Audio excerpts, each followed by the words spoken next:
Magandang araw mga tol, Uyod Boxing Fanatics nga pala. Kung bago ka pa lang sa YouTube channel na ito, ay huwag kalimutan mag-subscribe sa ating YouTube channel at mag-like na rin sa ating video at pakishare na rin mga ka-Uyod Boxing Fanatics. So pag-usapan natin ngayon itong pumutok na balita na kung saan ay mapapalaban daw itong ating pambato. Walang iba kundi itong former 3 Division World Champion at kasalukuyang hari ng WBO Global Super Bantamweight Champion at nag-iisang angas ng Pinas, Jandrel Cuadro Alas Casimero. So ito nga ang mga posibleng makakalaban ng ating pambato, mga ka-Uyod Boxing Fanatics. At ang nangunguna nga dito, mga ka-Uyod Boxing Fanatics, ay itong si Morjon Akhmadaliev. At itong si Morjon Akhmadaliev, mga ka-Uyod Boxing Fanatics, ay natalo nga ito ng ating pambato na si The Nightmare Marlon Tapales at naagaw nga ng ating pambato ang titulo na hawak nito, itong WBA at ang IBF. At itong si Morjon Akhmadaliev ngayon ay number 1 sa rankings dito nga sa WBA.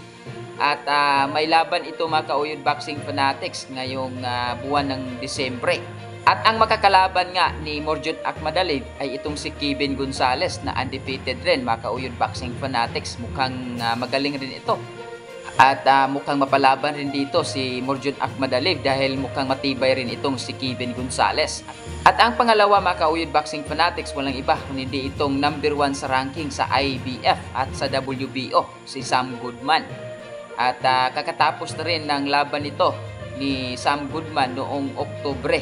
At ang pangatlo mga ka-Uyod Boxing Fanatics ay walang iba kundi itong si TG Duhini na magkasing dikit lang sa rankings ng ating pambato dito nga sa WBO. At ang ating pambato dito sa WBO ay rank number 3. Ito namang si TG Duhini ay rank number 4. So sa video na ito mga ka-Uyod Boxing Fanatics ay ito ay personal opinion ko lamang kung sino ang mas maganda na itapat dito sa ating pambato.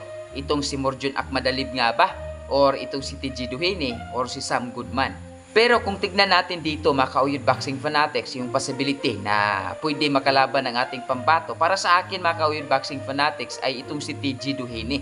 Ito ay sariling opinion ko lang mga ka-Uyod Boxing Fanatics ay para wala nang takas itong si Naoya Inoue kung siya man ang manalo dito nga sa laban nila, sa bakbakan nila kontra sa ating pambato na si The Nightmare Marlon Tapales. Pero sana manalo ang ating pambato at ipagdasal natin na makuhang maipanalo nitong si Marlon Tapales ang laban na ito kontra sa The Monster of Japan na Naoya Inoue.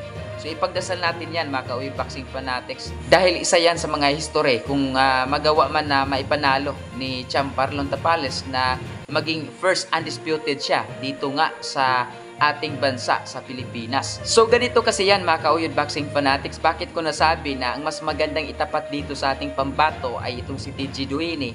Dahil ito ay rank number 4 sa WBO. At kung pag-usapan naman natin dito kung malakas ba itong si TG Duhini, ay malakas rin ito mga ka-Uyod Boxing Fanatics. At kung ito man ay mangyari mga ka-Uyod Boxing Fanatics na maglaban itong dalawa at manalo ang ating pambato, ay walang duda na mailagay talaga sa number 1 sa rankings itong ating pambato na si Cuadro Alas Casimero dito nga sa WBO. So para sa akin mga ka-Uyod Boxing Fanatics, wala naman siguro maging problema kung si TG Duhini ang kukunin nila bilang kalaban nga ng ating pambato na si Cuadro Alas Casimero kung kayang tapatan ito ng TBP promotion dahil boxing is business So may kunting problema lang tayong nakita dito pagdating dito sa humawak nga ni TG Duhini dahil alam nga natin na si Sian Gibbons. So si Sian Gibbons ay init ito sa Team Casimero. So comment down below mga ka-Uyod Boxing Fanatics kung sino sa tatlo ang mas maganda na ikasa dito sa ating pambato, Morjon Akhmadaliev, Sam Goodman or TG Duhini. So maraming salamat sa walang sawang suporta at panunood dito sa Uyod Boxing Fanatics. Yo! Cuadro Alas 3-time world champion ng angas ng Pinas, Batang Ormoc, Jandrel Casimero. Guys, kung bago lang kayo sa YouTube channel na to, Uyod Boxing Fanatics, so ano pa hinintay nyo? Mag-subscribe na! Let's go!